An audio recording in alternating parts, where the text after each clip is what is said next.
Poème numéro 217. L'aigle cerf-volant.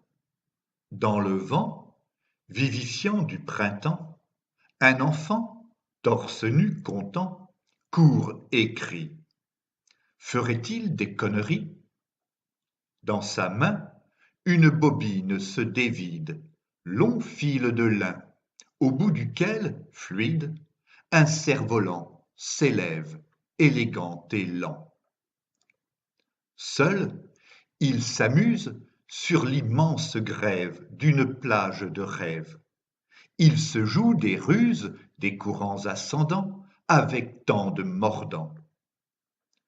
Les couleurs chamarrées de son aigle en papier qu'il faut sans cesse épier fascinent son regard amarré au sursaut sporadique de l'oiseau magnifique.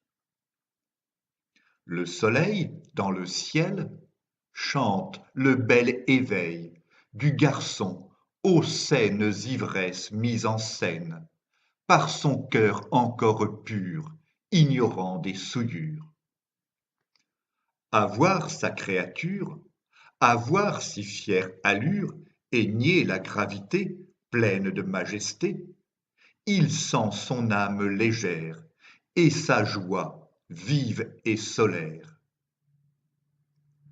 Dans une lueur soudaine de sa conscience en peine, il devine combien son roi des cieux, d'un coup d'aile, voudrait, dans un acte de foi, s'envoler loin du monde réel.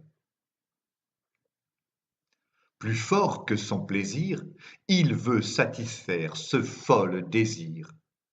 Avec la ferveur de son âge, il brise sa chaîne et le voit monter vers les nuages, fonçant droit vers sa voie. De par sa volonté, libéré de cette terre, de par sa force domptée, en quête de pures airs, il le sacre héros résolu de ses visions de l'absolu. Messager emblématique de deux mondes pathétiques, l'un trop éphémère, l'autre trop immuable, ils portent bien au-delà des mers leurs beautés inoubliables.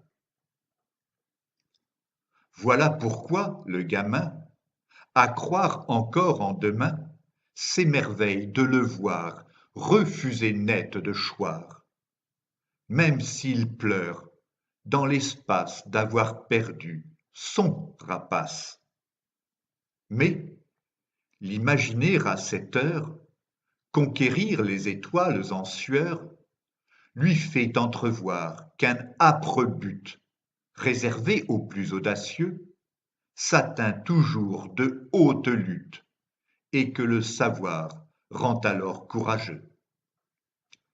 Poème écrit par Philippe Parrot entre le 22 et le 23 octobre 2016.